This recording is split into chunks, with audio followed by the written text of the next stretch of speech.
I thought tonight would be perfect. That's the thing about perfect moments. They're so fragile they shatter if you look at them too closely. The restaurant's soft lighting cast everyone in their most flattering glow, including my husband of 10 years. Devon looked particularly handsome tonight, his dark hair just starting to silver at the temples, his blue eyes catching the candlelight as he raised his glass. "To us," he said. "To 10 years with the most ambitious woman I know." I smiled, clinking my glass against his. The champagne tasted expensive and crisp, exactly what you'd expect at Oriole, where the waitstaff knew us by name and never rushed us through our meals.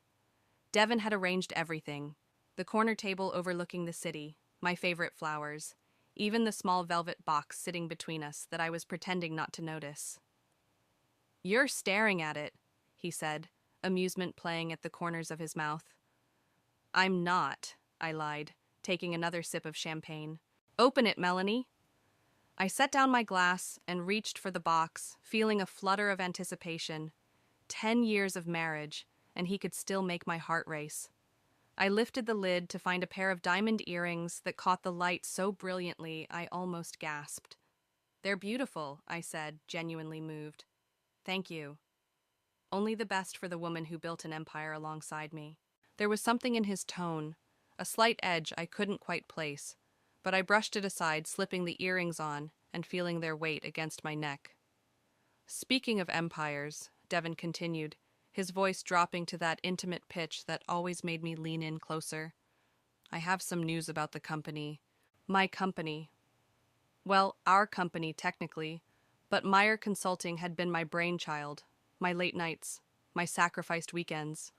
Devon had come on later, bringing his connections and charm to what I'd already built with sweat and strategy. "What kind of news?" I asked, reaching for my water glass to ease the sudden dryness in my throat. "The board meeting yesterday. I didn't want to spoil the surprise before our anniversary." My stomach tightened. "What surprise?" "They voted to restructure the executive team." His smile remained perfectly in place. "Effective immediately, I'll be taking over as CEO." The water glass froze halfway to my lips. "That's not possible. I'm the CEO." "We're the CEO," he corrected gently, as if explaining something to a child. "The board felt we needed fresh leadership for the expansion into European markets." "The board can't make that decision without me. I hold controlling interest." Devon's smile shifted into something I'd never seen before, or perhaps had never allowed myself to see. "Not anymore. The stock transfers went through last week." "What stock transfers?" My voice sounded distant, like it belonged to someone else. He reached across the table, covering my hand with his. His wedding ring caught the light, the gold band I'd placed there a decade ago. "Don't worry. You'll still have a role as creative director. Your vision is valuable, Melanie, just not your management style." I pulled my hand away. "This is illegal. You can't transfer my shares without my signature." "Actually, I can. Remember that power of attorney you signed when we were dealing with your father's estate? It had some rather broad language." He took a casual sip of champagne. "Your father always said you were brilliant, but careless with details." The restaurant seemed to tilt around me. My father had been dead for 3 years. Devon had been planning this for at least that long. "Why?" The question came out as barely more than a whisper. "Business is business," he said with a small shrug. "You built something remarkable, but you've hit your ceiling. The investors agree. The company needs someone who can take it global." "Someone like you." The words tasted bitter. "Exactly like me." His tone was almost gentle. "You're too emotional, too attached to the original vision. Sometimes you need to burn things down to build them higher." I thought of all the nights I'd worked while he networked, all the clients I'd secured while he charmed. I'd believed we were a team. What a fucking joke. "So this dinner, the earrings, what is this? A consolation prize?" I touched one of the diamonds, suddenly wanting to rip it from my ear. "It's an anniversary gift," he said, sounding genuinely confused by my reaction. "I thought you'd be relieved. You've been working too hard for too long. Now you can focus on the creative side without all the pressure. The waiter approached with our appetizers, his practiced smile faltering slightly as he sensed the tension. Is everything all right with your champagne? Everything's perfect, Devon answered smoothly. My wife is just a bit overwhelmed. It's our anniversary. The waiter nodded and retreated. I stared at the food in front of me. Tuna tartare arranged in a perfect circle, garnished with microgreens and edible flowers. My stomach churned. You should eat, Devon said, lifting his fork, and try to see this as an opportunity. Change can be good for us. I looked at him, really looked at him, and wondered how I'd missed the stranger sitting across from me all these years. But I forced my lips into a smile, one I'd perfected in boardrooms full of men who underestimated me. You're right, I said, picking up my fork. I'm sure you have more surprises planned for tonight. His eyes lit up, mistaking my calm for acceptance. That's my girl. And yes, actually, I do have more surprises. This is just the beginning. I bet it is, I thought, taking a bite I couldn't taste. And so is this. I spent the rest of our anniversary dinner in a fog, nodding at appropriate intervals while my mind raced through every document I'd signed in the past 3 years. The power of attorney had been for handling my father's accounts while I was in Shanghai closing our biggest deal to date. I'd trusted Devon completely. Ready to head home? He asked, signing the check with a flourish. Home. The penthouse we'd bought together when Meyer Consulting landed its first $1 million client. Another thing he could probably take from me with the stroke of a pen. Actually, I said, sliding my chair back, I'm meeting Michaela for drinks. His eyebrows rose slightly. Tonight? It's our anniversary. Which you've commemorated by stealing my company, I replied, keeping my voice light enough that nearby diners wouldn't notice. I think we're done celebrating. A flash of annoyance crossed his face before settling back into that practiced smile. Don't be dramatic, Melanie. We can talk about your new role tomorrow. I have some ideas you'll love. I stood up, clutching my purse like a shield. I'm sure you do. Don't wait up, he called after me as I walked away. I didn't look back. Outside, the October air hit my face like a slap. I gulped it down, trying to steady myself as I texted Michaela. Emergency. Meet at our spot in 20. Her reply came instantly. Already ordering your drink. That calculating bastard, Michaela said, pushing another whiskey toward me. I never trusted him. Yes, you did, I corrected her, taking a long sip. We all did. That's his superpower. We were tucked into the back booth at O'Malley's, a dive bar we'd frequented since our 20s. The place was a stark contrast to Oriole. Sticky floors instead of white tablecloths, neon beer signs instead of candlelight. It felt more honest. What are you going to do? She asked. I stared into my glass. I don't know yet. Call a lawyer, obviously. Call Lionel, she suggested. He's ruthless. He's also expensive. So, you're rich. Am I? I laughed bitterly. I need to check what else Devon's done. For all I know, he's drained our accounts too. Michaela's eyes widened. Would he go that far? 24 hours ago, I would have said no.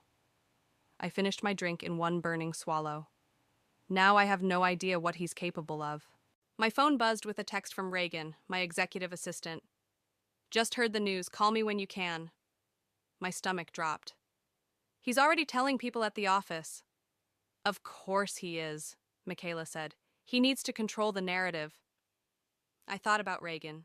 Young, ambitious, loyal. She'd been with me for 3 years, watching and learning. Would she stay loyal now that power had shifted? I need to go home and get some things, I said, standing up. Before Devon changes the locks or something. Michaela grabbed my arm. Stay with me tonight. Whatever you need. Get it tomorrow when he's at the office. I hesitated, then nodded. You're right. I need to think clearly first. I slept fitfully on Michaela's couch, dreaming of falling from great heights. By morning, my shock had hardened into something colder and more focused. I waited until 9:30, when I knew Devon would be at the office, my office, before going home. The penthouse was silent when I entered. I moved quickly to our bedroom, pulling out a suitcase and filling it with essentials. As I grabbed my jewelry box, I noticed the diamond earrings from last night sitting on my vanity. I left them there. In Devon's closet, I paused. His suits hung in perfect rows, color coordinated, each one worth more than what most people made in a month. I ran my fingers along the sleeves, remembering how I used to straighten his ties before big meetings. Something caught my eye. A small safe in the back corner that hadn't been there before. My heart raced as I knelt down to examine it. Keypad entry, high-end model. When had he installed this? I tried our anniversary date 1012. Nothing, his birthday 0827, nothing. On a hunch, I tried the date Meyer Consulting was founded, 0516. The safe clicked open. Inside were stacks of documents, financial statements, contracts, emails printed and organized in folders. I pulled them out with shaking hands, scanning the contents. They detailed years of planning, conversations with board members, secret meetings with investors. One name appeared repeatedly, Ciara Kelly, our head of international development. I found a photo of them together at a hotel bar in Singapore, his hand on her waist, her lips close to his ear. The date stamp showed it was taken during a business trip 3 months ago, a trip I was supposed to attend, but canceled when my mother had her surgery. Buried beneath everything was a document outlining Project Phoenix, a complete restructuring of Meyer Consulting that eliminated nearly every initiative I'd championed. My client relationships, my mentorship program for women in business, my ethical investment guidelines, all marked for phase-out. My hands were steady as I took photos of everything with my phone.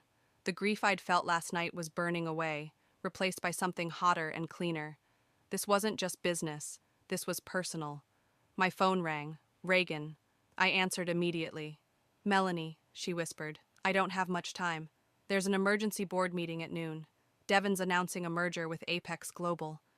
My blood went cold. Apex was our biggest competitor, known for hostile takeovers and stripping companies for parts. "He can't do that without," I started. "He has the votes," she interrupted. "Ciara's been working the board for months. I've been copying files for you, but I think they're watching me. What should I do?" I looked down at the evidence in my hands. "Keep your head down. Act normal. I'll contact you when it's safe." As I hung up, my gaze fell on a framed photo of Devon and me from our wedding day. We looked so happy, so certain of our future together. I picked it up and hurled it against the wall, glass shattering across the hardwood floor. "Enough," I said to the empty room. "This ends now." I needed someone who wouldn't flinch at what I was about to do, someone who understood that in business, sometimes you had to be the predator to avoid becoming prey. I needed Nora. Finding her wasn't difficult. Nora Walker kept to her routines even in retirement. Every Wednesday morning, she took her coffee at the same corner table at Evergreen Cafe, reading financial papers and terrorizing young entrepreneurs who dared approach her for advice. When I walked in, her eyes flicked up from her newspaper, narrowed briefly, then returned to the article she was reading. I ordered a black coffee and slid into the seat across from her, without waiting for an invitation. "You look like shit," she said without looking up. "Good morning to you too." She folded her paper precisely and set it aside. Nora had been my first boss, my mentor, and occasionally my harshest critic. At 55, she'd retired from running one of the largest investment firms in the city, but her reputation still made grown men nervous in boardrooms. "I assume this isn't a social call," she said, studying me over her reading glasses. I slid my phone across the table, open to the photos I'd taken of Devon's documents. "I need your help." She scrolled through them methodically, her expression unchanging. When she finished, she pushed the phone back to me and took a long sip of her coffee. "You married a snake," she said finally. "I know that now. I told you 10 years ago." I gripped my coffee cup tighter. "You told me he was ambitious." "I told you he was the kind of ambitious that doesn't care who gets hurt." She leaned forward. "But that's not important now. What matters is what you're going to do about it." "I want to fight back, take back my company." "And your dignity?" she asked pointedly. I flinched. "That too." Nora nodded slowly. "You'll need a lawyer, not one of those corporate yes-men your firm keeps on retainer." I was thinking of Lionel Weaver. A rare smile crossed her face. Good. He's a shark. Call him today. She paused, considering. But legal action takes time. What's your immediate plan? I hesitated. I'd been so consumed by the betrayal that I hadn't thought beyond exposing Devon. I need to stop the merger with Apex. If that goes through, there won't be anything left of my company to save. Then you need leverage, Nora said simply. Something Apex wants more than they want Devon. My mind raced through possibilities. Our Asian market partnerships. Apex has been trying to break into Shanghai for years. And who controls those relationships? I do, personally. A small flame of hope flickered in my chest. The contracts are with me, not the company. Nora's eyes gleamed with approval. Now you're thinking like a businesswoman instead of a wounded wife. The distinction stung, but she was right. I needed to separate the personal betrayal from the business problem. There's something else, I said, lowering my voice. I found evidence that Devon's been working with Sierra Kelly to undermine me.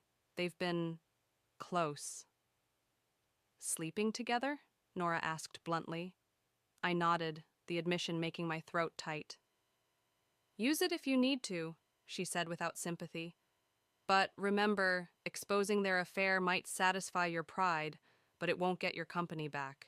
As I left the cafe, my phone buzzed with a text from an unknown number.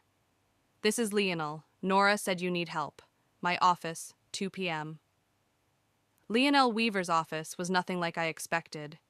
Instead of gleaming glass and chrome, it was all worn leather and dark wood, like stepping into an old detective novel.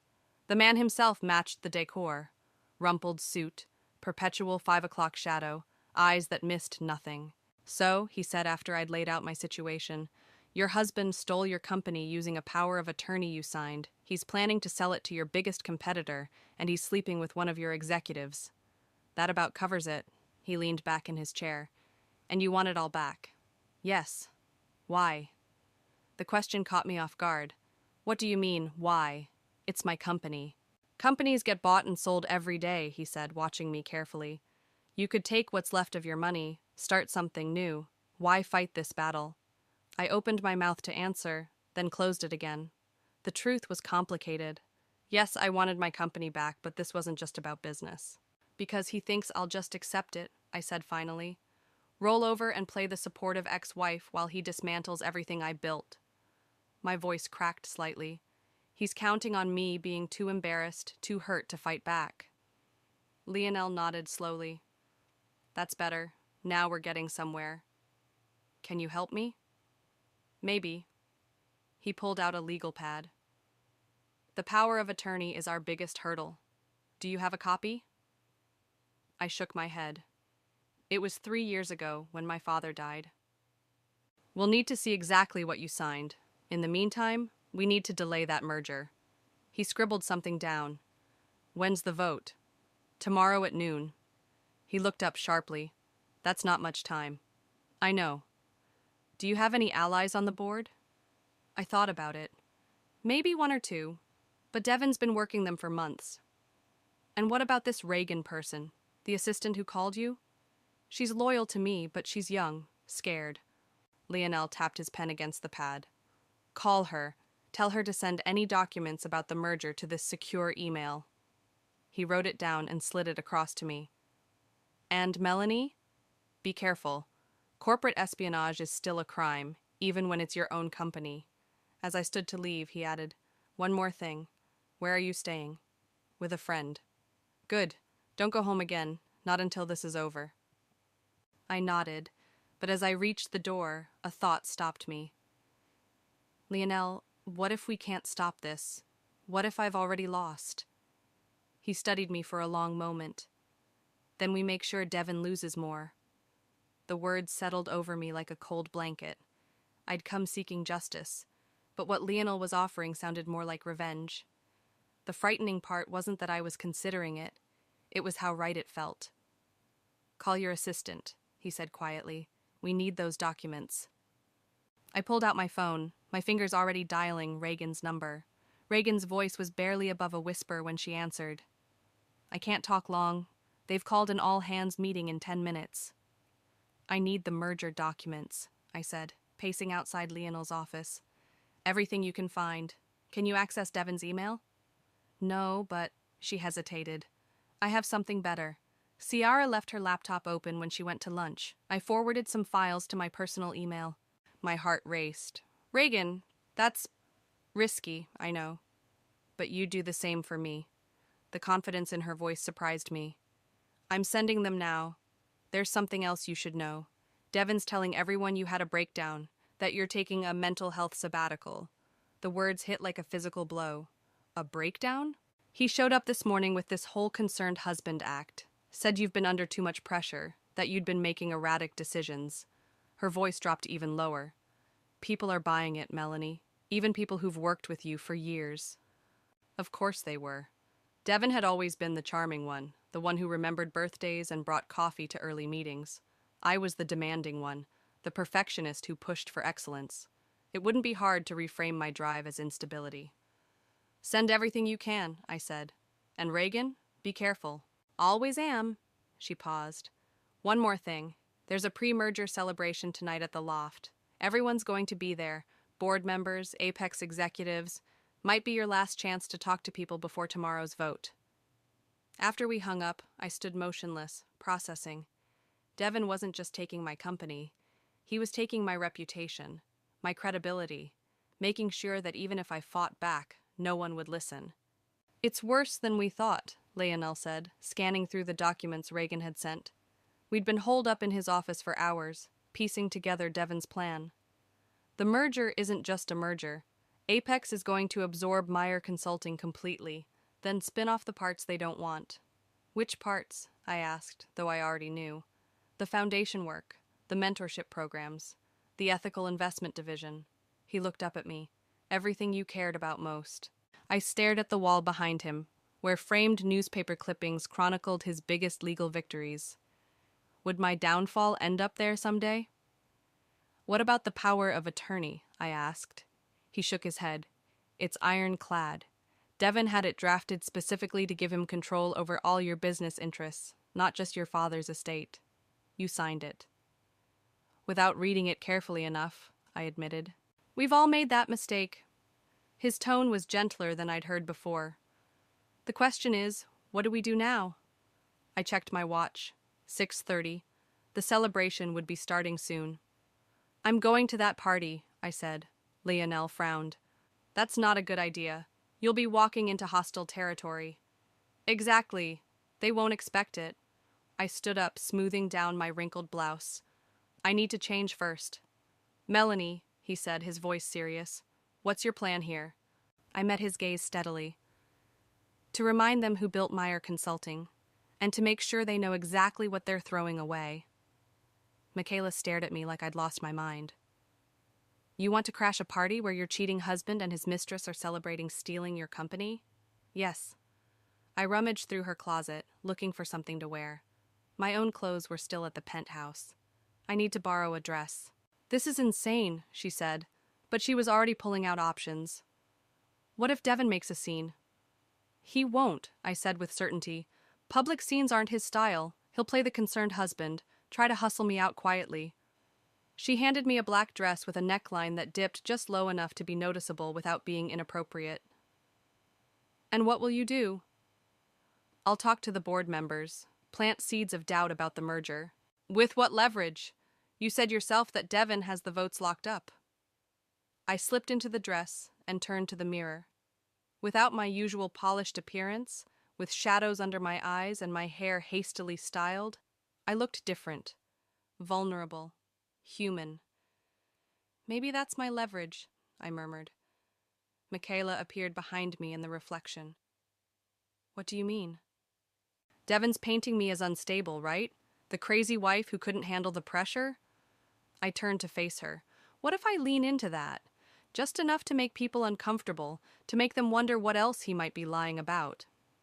That's risky, she said slowly. You've spent your whole career being taken seriously, and now I have nothing to lose.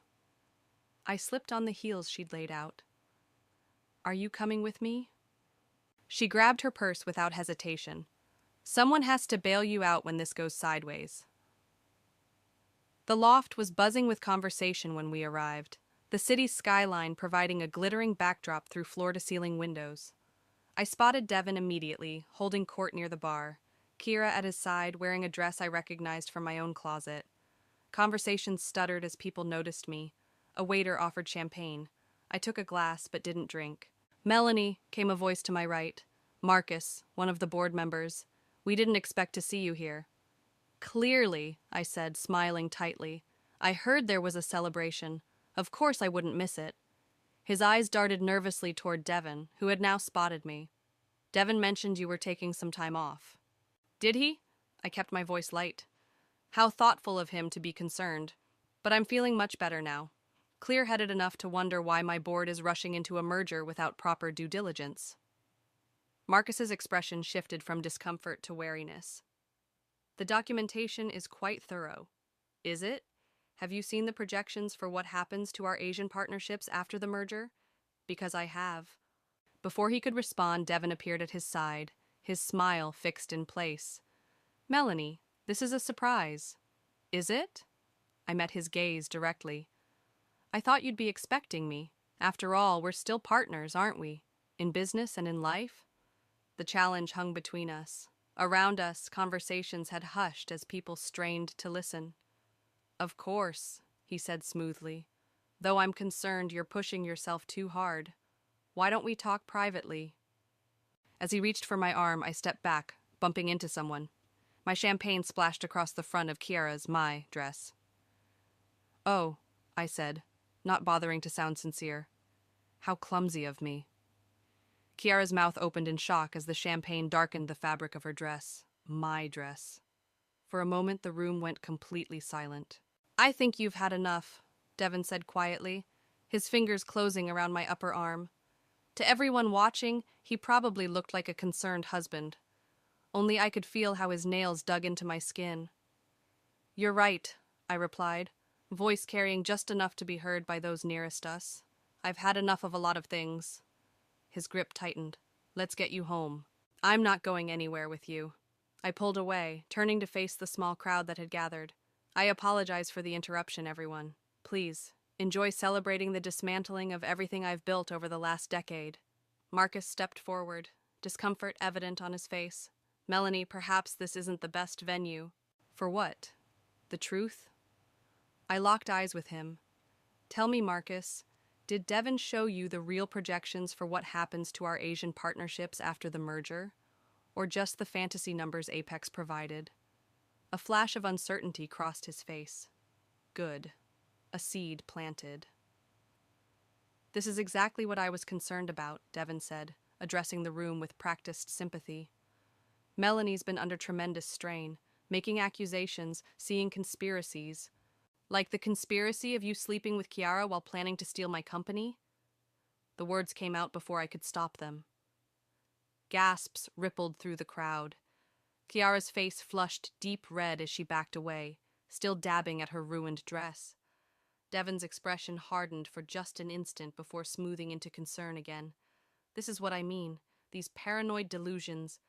I have the hotel receipts, Devin. A bluff, but a calculated one. Singapore, 3 months ago." Something flashed in his eyes, fear, maybe, or just surprise that I knew. It was enough to make several board members exchange glances. "I think we should continue this conversation privately," he said, voice tight. "I agree," came a new voice. I turned to see Nora Walker cutting through the crowd like an icebreaker through thin ice. In fact, I insist on it. Relief washed over me. I hadn't expected her to come. "Nora," Devin said, recovering quickly. "I didn't realize you were invited." "I wasn't," she replied coolly. "But when I heard Melanie was making an appearance, I thought she might need backup." She turned to the crowd. "For those who don't know me, I'm Nora Walker. I mentored Melanie when she was building Meyer Consulting from nothing but ambition and brilliance." Her gaze swept the room, lingering on board members. "And I'm very interested in why this merger is being rushed through without standard due diligence. almost as if someone's afraid of what might be discovered with proper scrutiny. The atmosphere shifted perceptibly. Nora's reputation carried weight that even Devon couldn't easily dismiss. "We should go," Michaela whispered in my ear. "You've made your point." She was right. I'd created exactly the disruption I'd intended. As Nora engaged several board members in conversation, Michaela and I slipped toward the exit. Devon caught up to us at the elevator. "That was quite a performance," he said, voice low and dangerous. "But it changes nothing. The vote happens tomorrow, and I have the numbers." I met his gaze steadily. "We'll see." "You're only hurting yourself, Melanie. Walk away now, take the settlement I'm prepared to offer, and you can still have a career somewhere else." The elevator doors opened. As I stepped inside, I turned back to him. "You know what your mistake was, Devon? You taught me too well. Never show mercy in business." His face hardened as the doors closed between us.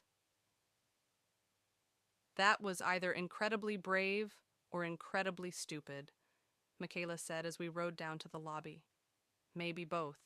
I leaned against the elevator wall, suddenly exhausted. The adrenaline that had carried me through the confrontation was fading, leaving me shaky. "Did you see their faces?" I asked.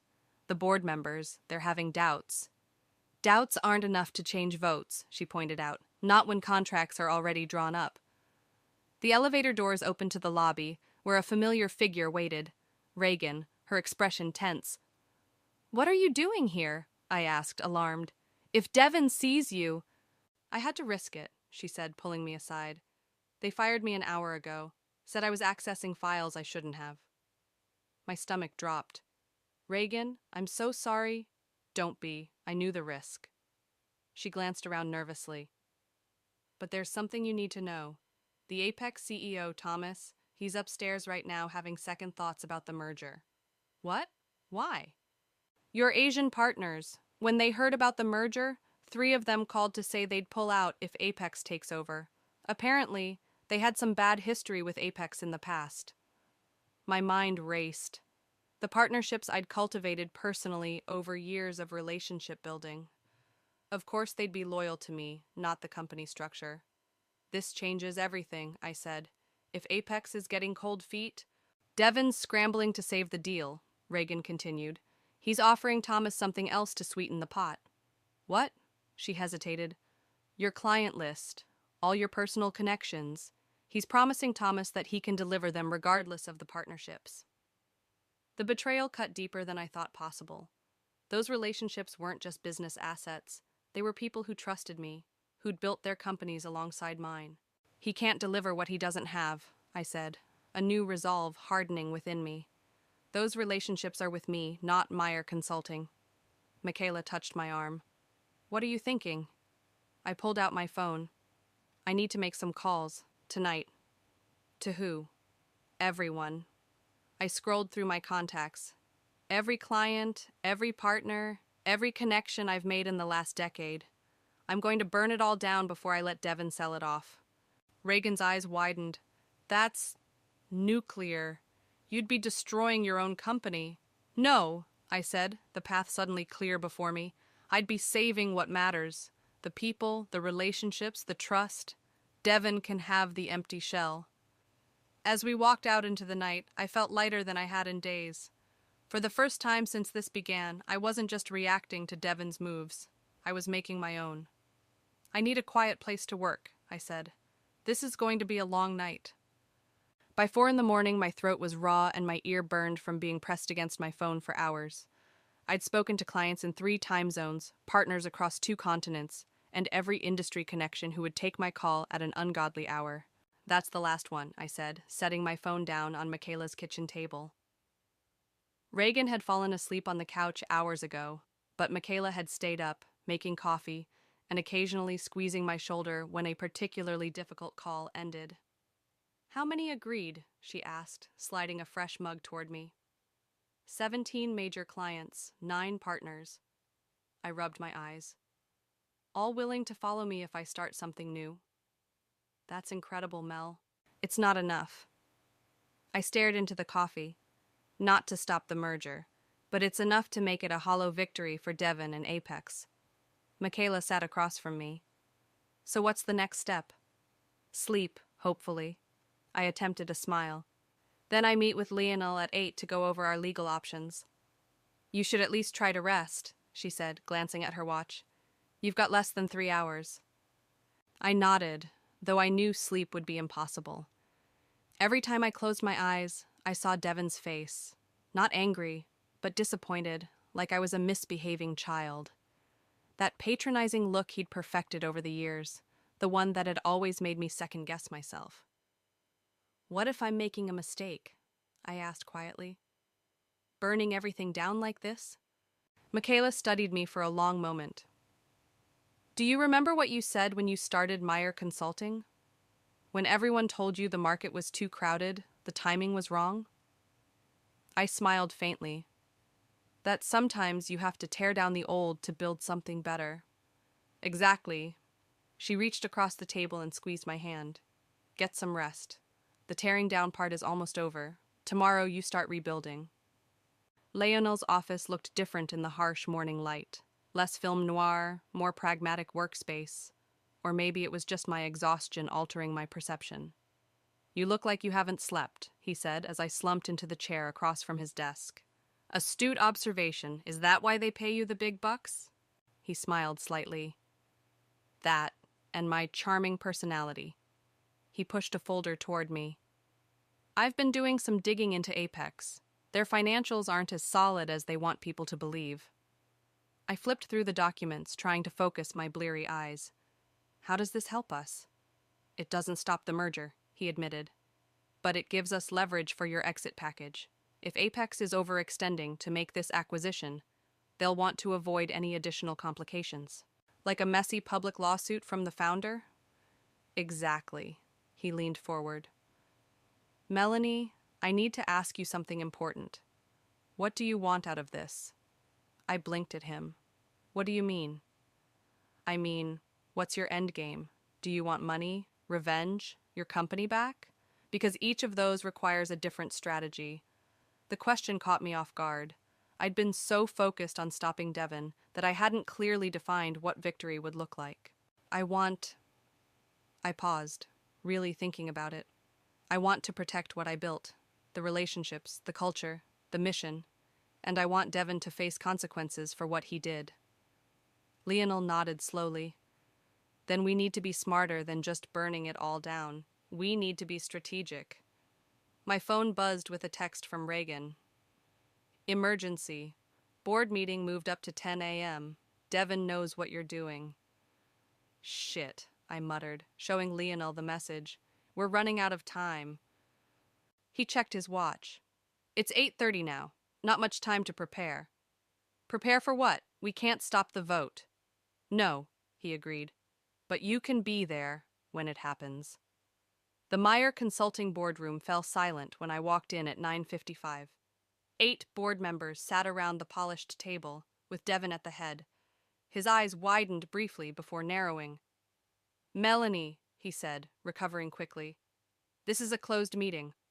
I'm still a shareholder, I replied, taking the empty seat at the opposite end of the table. I have a right to be here. Marcus cleared his throat uncomfortably. Given the circumstances, I interrupted, are that you're about to vote on selling this company to Apex Global without full information. Devon's jaw tightened. We've provided all relevant documentation, except for the fact that 17 of our major clients have indicated they'll terminate their contracts if this merger goes through. I placed a folder on the table. Or that 9 of our international partners have expressed the same intention. Murmurs rippled around the table. Devon's face flushed with anger. This is a desperate attempt to disrupt a beneficial business transaction, he said. Melanie has been contacting clients directly, making misleading statements. I told them the truth, I countered. That the company they trusted is being gutted and sold for parts. That the ethical standards they valued will be abandoned under Apex's management. This is exactly the kind of emotional, irrational behavior I was concerned about, Devon said to the board, making wild accusations, threatening the company's relationships. Actually, came a voice from the doorway, her accusations seem quite rational to me. Thomas Reed, CEO of Apex Global, stood there with two men I recognized as his chief counsel and CFO. Thomas, Devon said, standing quickly, we weren't expecting you until the signing. Clearly. Thomas's gaze moved from Devon to me. Ms. Meyer, I received some interesting calls last night, several from your Asian partners with whom we've had challenging relations in the past, and one from Nora Walker, who suggested I might want to reconsider this merger. My heart raced. Nora had called Thomas directly? Whatever concerns you have, Devon said smoothly, I'm sure we can address them after the vote. Thomas shook his head. I don't think so. Apex is withdrawing our offer, effective immediately. The boardroom erupted in shocked exclamations. Devon's face went from red to white in seconds. You can't do that, he sputtered. The contracts haven't been signed, Thomas finished for him. And won't be. Not when half the value we were purchasing appears to be walking out the door with your wife. He nodded respectfully in my direction. Good day, everyone. As Thomas and his team left, all eyes turned to Devon. For the first time since I'd known him, he seemed completely at a loss. Well, I said into the silence, unable to keep a slight tremor from my voice. I believe we need a new agenda for today's meeting. The boardroom hummed with tension as Devon struggled to regain control. This is merely a setback, he said, shuffling papers with trembling hands. There are other potential buyers. Who will all hear the same concerns from our clients and partners? I interjected. Face it, Devon, the company isn't worth what you promised without me. Marcus cleared his throat.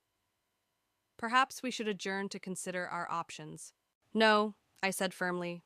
We need to address this now. I looked around the table at the board members, people I'd known for years, who'd watched me build this company from nothing. Devon has been CEO for exactly 2 days, and he's already driven away our biggest potential acquisition and put our client relationships at risk. That's not fair, Devon snapped. You sabotaged the deal deliberately. I told our clients the truth, something you should have done from the beginning. I leaned forward. I'd like to propose a vote of no confidence in the current CEO. The room went still. Devon's laugh was sharp and brittle. You can't be serious. You have no authority to call such a vote. Actually, she does, said board member Elise, speaking for the first time. She'd been quiet throughout the chaos, observing with calculating eyes. As a shareholder, Melanie has the right to propose a vote at any board meeting.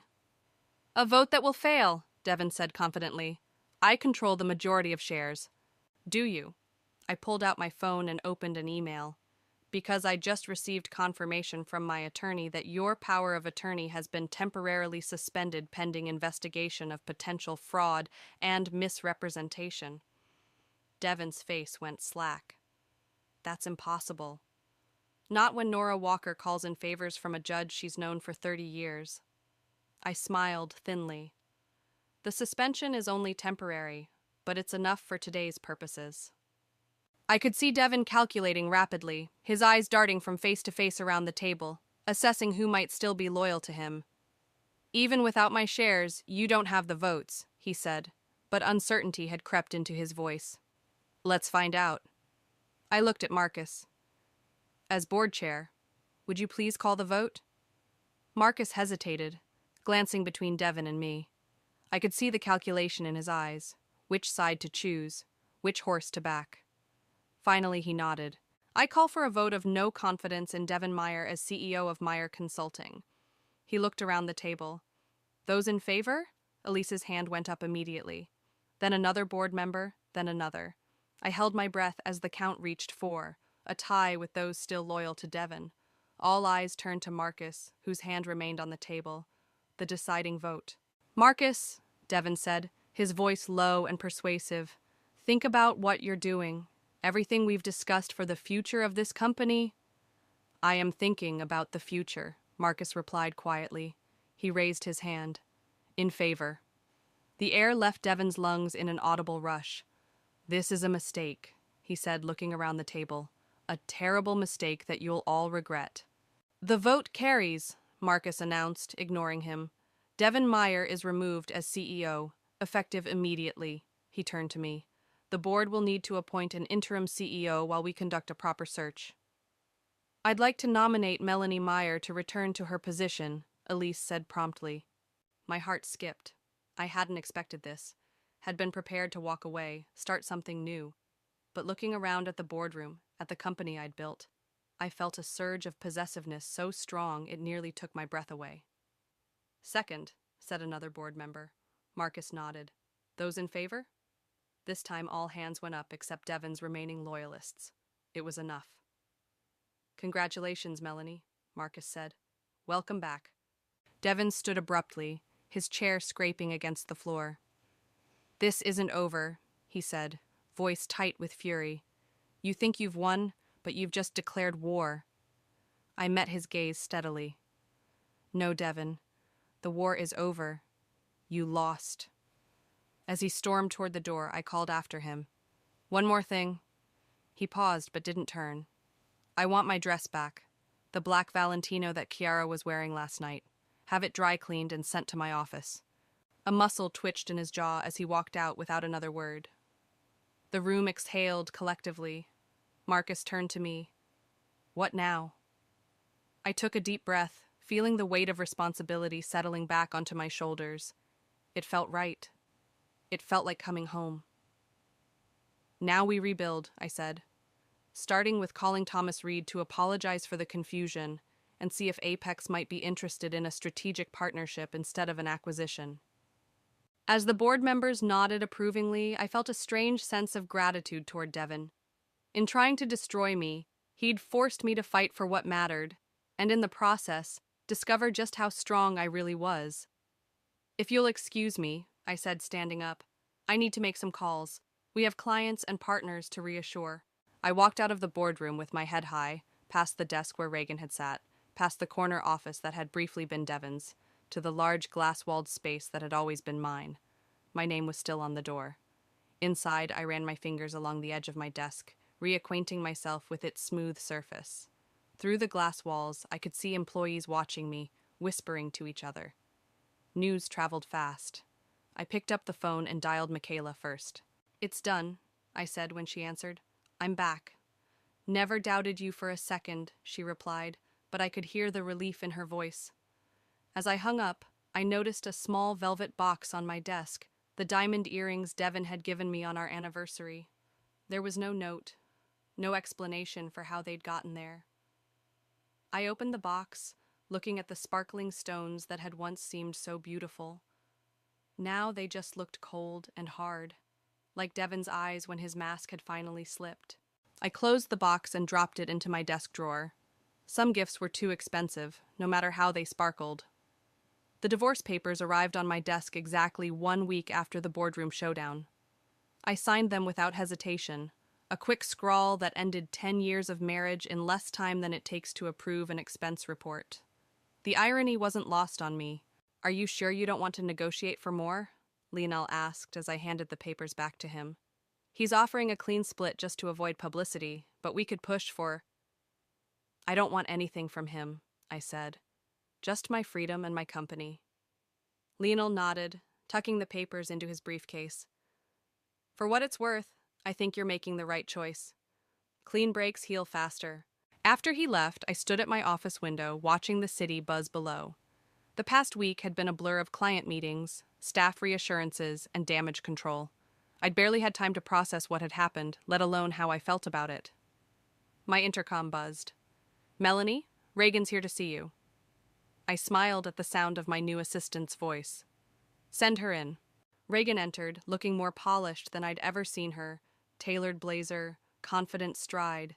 She'd accepted my offer to return with one condition, a promotion to project manager. The partnership agreement with Apex is ready for your review, she said, placing a folder on my desk. Thomas wants to move forward as soon as possible. Thank you. I gestured to the chair across from me. Sit for a minute. She sat, watching me with curious eyes. Everything okay? I just signed my divorce papers. Oh. Her expression softened. How does it feel? I considered the question. Like taking off shoes that never quite fit right. Relief, mostly. She nodded, understanding. I have something for you, actually. I wasn't sure when to give it to you, but maybe now is the right time. She pulled a flash drive from her pocket and placed it on my desk. What's this? Everything Devon didn't want you to see. Her eyes met mine steadily. I've been making copies of his files for months. I stared at her, stunned. Months? Before any of this happened? She nodded. I noticed things changing last fall. The private meetings, the calls he'd take in the stairwell, how he started excluding you from client conversations. She shrugged. It didn't feel right. Why didn't you tell me?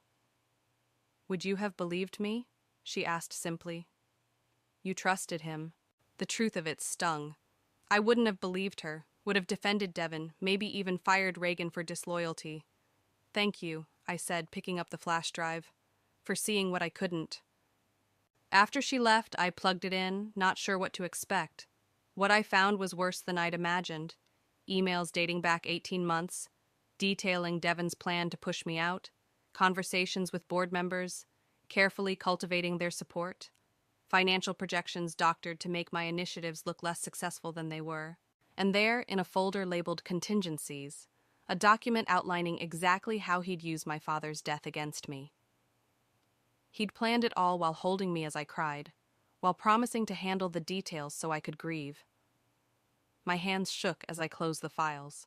I'd thought I understood the depth of his betrayal. I hadn't even scratched the surface. The penthouse felt cavernous as I packed the last of my things. I'd decided to sell it. Too many memories. Too much Devon in every corner. Michaela had offered her guest room until I found a new place, but I'd booked a hotel instead. I needed neutral ground, space to think. As I zipped my suitcase, the front door opened. I froze, listening to familiar footsteps in the entryway. Devon appeared in the bedroom doorway, stopping short when he saw me. He looked thinner, the confident gleam in his eyes dimmed. I thought you'd be at the office, he said. Clearly. I continued packing, refusing to let his presence disrupt my rhythm. I'm almost done. The place is yours until it sells. He watched me for a moment. I heard about the Apex partnership. Clever move. It made business sense. It always does with you. There was something in his voice. Not quite bitterness. Not quite admiration. That's what I miscalculated, you know. I thought you'd be too emotional to fight back effectively. I looked up at him. That was always your blind spot, Devon. Thinking emotion makes people weak. Doesn't it? No, it makes us human. I zipped my toiletry bag. My emotions didn't cloud my judgment, they clarified it. He moved further into the room, stopping at the dresser where a single framed photo remained, us on our wedding day. He picked it up, studying it. We could have been extraordinary together, he said quietly. We were, I replied, until you decided extraordinary wasn't enough. He set the photo down, turning to face me. What happens now? Now? I closed my suitcase with finality. Now I rebuild what you tried to destroy, and you... I shrugged. You live with what you've done. As I moved to leave, he stepped aside, but said, They're already calling it a comeback story, you know. The business journals, the blogs.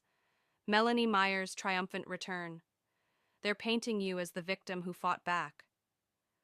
I paused at the doorway. Is that what bothers you most? That I'm getting the sympathetic narrative?